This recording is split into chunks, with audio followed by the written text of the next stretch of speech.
Welcome to the Peace of Mind channel.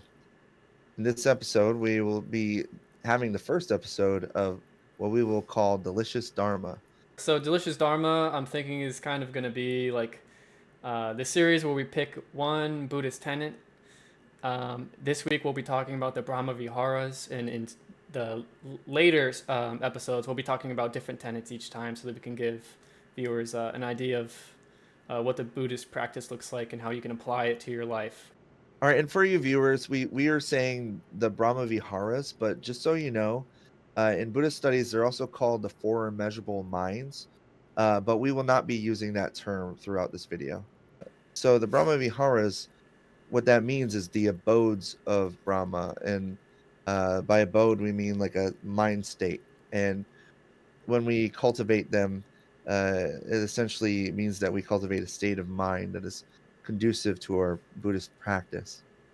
And so the first Brahmavihara traditionally is called metta, which means loving kindness. What would be your description of metta or loving kindness? What does it mean to you? Yeah, I guess it's kind of like how you act when you're around your family. At least for me, it's like when I come around my family, I want to act with kindness because I care about Mm. them and I want to show my kindness and my love to my family. And how about you, Sense? What does metta, loving kindness, mean to you?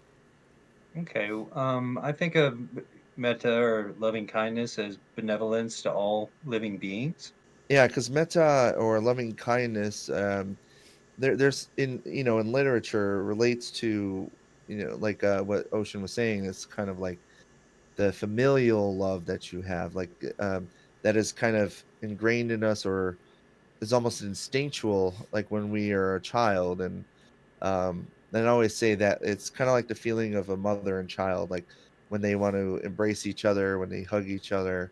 But then, in our practice, it's good to cultivate that, not just towards people in our family, but to all uh, sentient beings, if possible, if at all possible, Without um, discrimination. without discrimination. Exactly. Very challenging to Uh, do that though. well, that's why we have, the meditation practice of metta bhavana, which is the a meditation for cultivating loving kindness. Do you brothers like to practice that form of meditation? Because it's like my favorite. Yeah, I like metta bhavana. My go-to is breathing, mindfulness of breathing meditation, but and then shortly after that vipassana, but metta bhavana is also very good. And by the way, for our viewers, you mentioned vipassana, which means deep insight meditation. Mhm. And I highly recommend it, if like for certain issues like insomnia or something like that. How about you, Dharma Sense? Do you practice metta bhavana? Like the It's not a regular part of my meditation. I enjoy doing it. I the probably say I've done it mostly when it's been a guided meditation, mhm. but it's always transformative. It's impossible to do the meditation and not feel different when you're finishing and transformed, and Yeah. it really works. It's I, fantastic for that. so just really quick, the spark notes of metta bhavana is that they're objects of meditation. First, we have to get a handle of our breathing. But then we start with an animal, hopefully, ideally, an animal nearby. But if not, we can imagine an animal. So it doesn't have to be like a perfect one to one animal. But that animal becomes the object of our meditation. We basically cultivate loving kindness toward that animal. We might say something like, "May you be happy and well. May no harm come to you. May you learn compassion," something like that. Um, and we move on from an animal to a neutral person, someone that we don't know. We might be acquainted to them, but don't know them well enough. So we cultivate loving kindness for them. And then the next object of meditation is someone that is often called the enemy, but I like to call the unfavorable person rather than enemy, as I think enemy is a little bit antagonistic. So we're trying. The whole point of this is not to build animosity. So I think of unfavorable person, and we try to cultivate loving kindness for this person. And then we move on to the favorable person, the person that we believe is helping us improve our life and make us feel happier. And finally, there is all sentient beings. We extend it to all sentient beings and people throughout the world. And just to move on to the next step of the Brahmaviharas, in the traditional four, the next one would be karuna, or compassion. And so karuna, it comes actually from Upanishadic Hinduism, and it usually refers to self-love. But the Buddha said, well, it's self-love that translates and is transforms into compassion for others as well.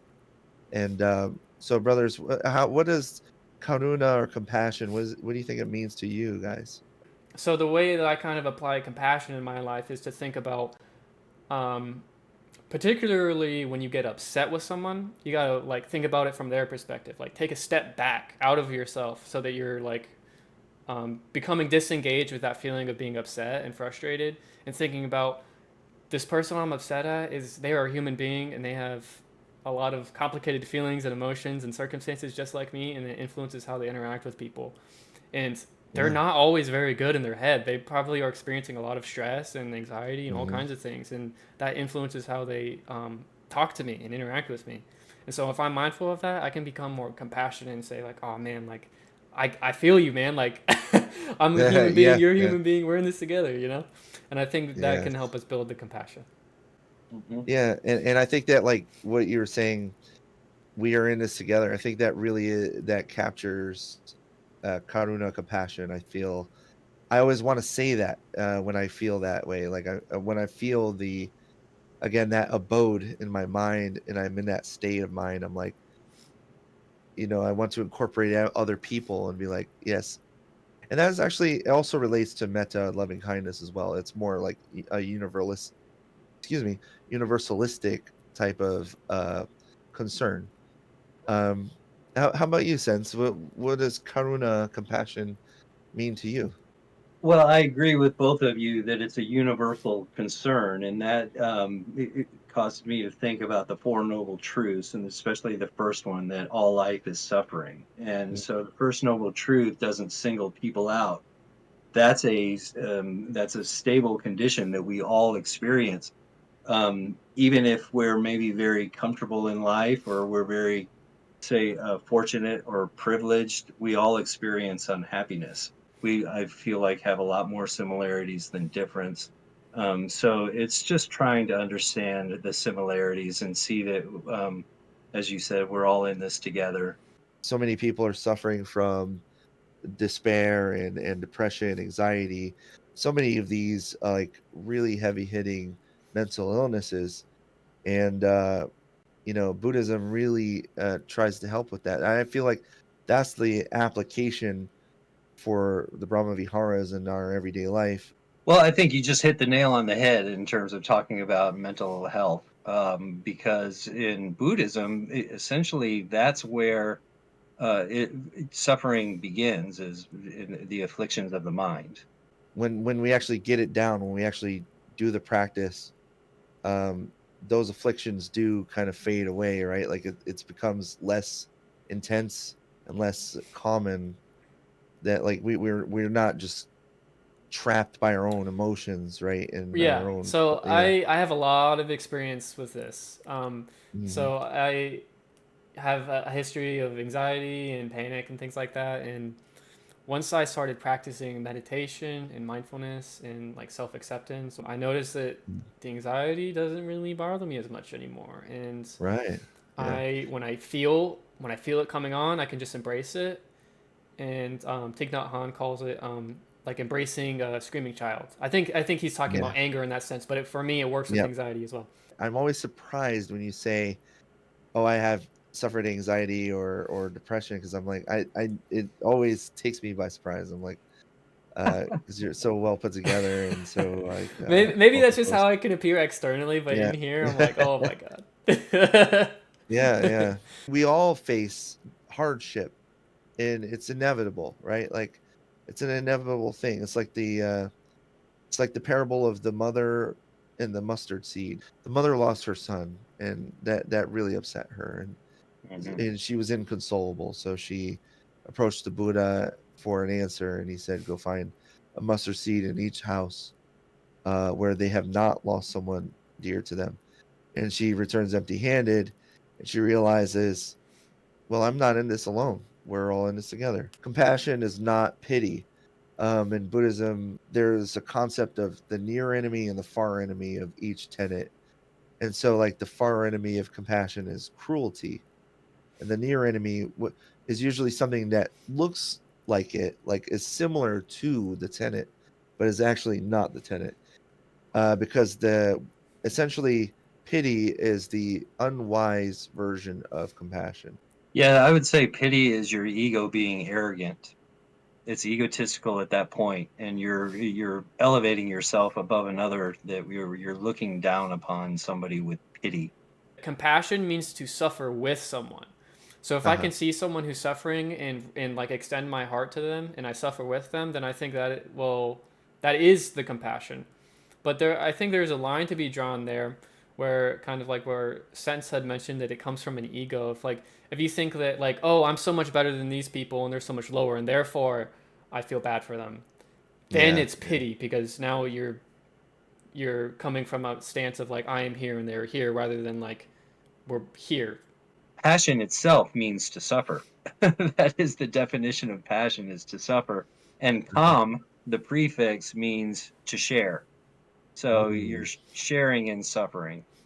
We want to experience compassion like the Bodhisattva Avalokiteshvara because this Bodhisattva is able to see and understand the suffering of all sentient beings, but not be but also be equanimous about it. But I feel like that also relates to the fourth Brahmavihara. So I think that maybe we can uh, pin that and then come back to it later. So, but Yeah, the but idea is though is that we don't want to be apathetic to the suffering. We don't yeah, want to like be like, oh, this person suffers, but oh, who cares? I don't, and I'm not, and yeah, therefore yeah, everything's yeah. okay, right? We want to say like this person suffers, and we should make effort to alleviate that suffering because they're a human being and they deserve as much. Compassion can stir you to action, and compassion can stir you to engagement.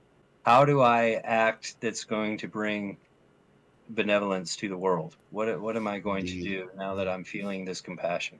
That's exactly what we're going for, I think. So the third Brahmavihara is mudita, sympathetic joy. And so just briefly explain to our audience, that means essentially like we have the emotion of jealousy. Well, sympathetic joy is the exact opposite of that. And I feel the Buddha really wanted us to cultivate sympathetic joy so that we don't get wrapped up in comparing ourselves to other people and we can celebrate other people's success. And so when someone's gain is not our loss, it's actually kind of the opposite.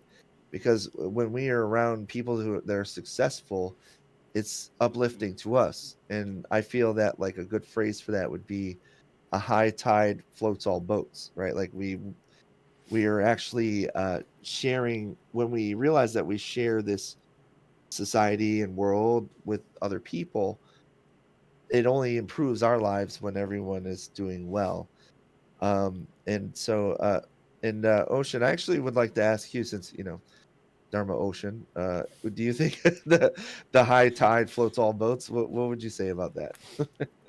Yeah, definitely. Like what my experience with sympathetic joy, or as I like to translate it, joy with others. Mhm. Like when my friends will come to me and say like, I had one friend who recently got promoted to the final round of her interview in a like 4 or 5 interview series process. I was like, oh my god, I'm so happy for you. Like that's so cool. I hope that you get the job. And so like when we can kind of share joy with our friends like that, I think that not only does it make the other person feel good, but like it makes me feel good too.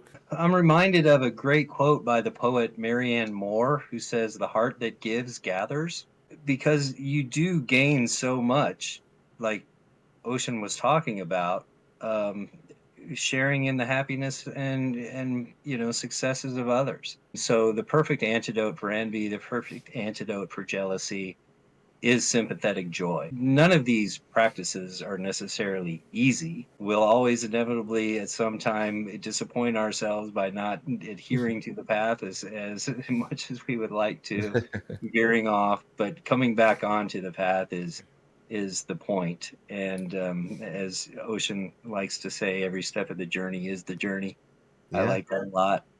But Yeah. yes, sharing in the joys and successes of others, it's a great practice, and one that you will benefit from. And the final Brahmavihara is equanimity, which is upekkha in Pali. We want to look at the mental formations, the things that arise, which are our emotions or the stories we tell ourselves about what's going on in our lives.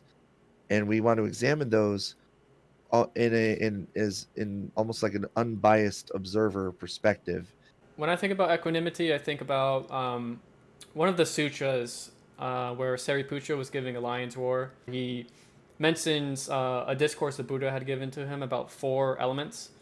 Yep. Yeah. And the one that I think, because Dharma Ocean, is water, Yeah. right? Yeah.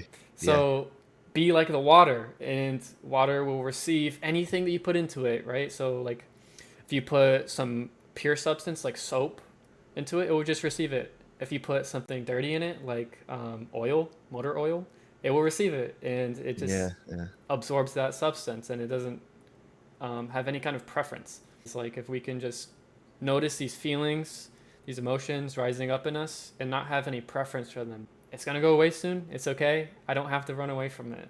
To us, they seem to encroach on our lives and be like all that's happening, but actually those things will pass. When I think of equanimity, I essentially think of a mind in balance that's rooted in insight. It's not being indifferent, but it is not letting things overwhelm you. Indifference would be like a the near enemy of The equanimity. near unfavorable person. Yeah, near unfavorable person. Thank you. Yeah, yeah. I know they use the enemy and all that, and I'm like, I don't like to use that term enemy, but Yeah. I kind of like it. I like that yeah, it doesn't mince words. right. Yeah, yeah, yeah, yeah. In the case, so in the case of near enemy and far enemy, I just go ahead and say it because it really is like that. Sure. It be like that, as they say. I really do. But the Venerable Thich Nhat Hanh said as much in my favorite book of all time, Creating True Peace, Mm. that nonviolence should also be a part of our reckoning of the Brahma Viharas. I think that we Something to should be be more aware of though mindful. is that it's more or less impossible to live a life that is completely free from any kind of harm, because of the first noble truth. In life, Yeah, there is suffering. If you eat food, you cause suffering for something, right? Because indeed. during farming, there are bugs that live in the ground. They're insects, right? And when they Yeah, till the fields, they're killing or at least injuring a whole bunch of insects. And if you eat meat, I don't think I need to explain that, but there's that too, right? But I mean, yeah, even just walking outside in like in the summertime and just stepping on the grass, there are insects that live there too, and you're stepping on them and probably hurting them. So yeah, it's it's almost impossible to live a life completely free from harm. That being said, we're gonna try to do it anyway yeah. because we don't want to Walk the cause. path. we're And the path means sometimes it looks like this. You're Yeah. veering out of the way of other Right. creatures, right? You And cannot breathe or eat without killing some beings. It yeah, just goes without saying. But what we can do is we can reduce our harm and we can be yeah. mindful of it. So again, that's why equanimity is also important because we see the harm that is done, but we don't become reactionary. We don't like, oh my goodness, what did you do? Like at every step. You can solve problems and diffuse situations so much easier when you're calm. Yeah, as a teacher, I can say that it's better to be calm. If you raise your voice, and if it doesn't really, sure, you might get the immediate result that you desired, but it doesn't actually, in the long term, it doesn't translate into the desired outcome, right? No, you lose respect. Yeah. And then, and then you convey to your student that you fix your problems with anger or with frustration or with aggression. And they learn Um, what buttons they can push. Acting out like that is it's just not conducive. It actually doesn't do anything. It doesn't result in the desired outcome, right? So uh yeah, I think that it's better for our society to realize this way of life, I think. Absolutely. Or should we just keep should we do like I've heard of angry meditation. You ever heard of that? Anger meditation? Or you just I haven't heard that. I think that was back in like the early 2000s where people were talking about angry meditation. What it that sounds like something we don't want to do though. Like, are Yeah, you supposed to exactly. Yeah, get yeah. yourself angry on purpose or something? Right. Yeah. I'm not sure. I never tried it, but it doesn't sound like the Buddhist path. So That's it funny. is very beneficial for everyone to cultivate these abodes of Brahma or the Brahmaviharas, because I think that um, in the end we just become better people. Well, viewers, thank you. If you got this far, we salute you. Sadhu, sadhu, sadhu to you Sadhu, guys. sadhu, sadhu. I, Sadhu. so I hope that you can see the application of the Brahmaviharas and how they can be of use in your life. And if you're an engaged Buddhist or someone who is into engaging in the community, that these things are of benefit. Don't forget to like, comment, and subscribe. And until next time, friends.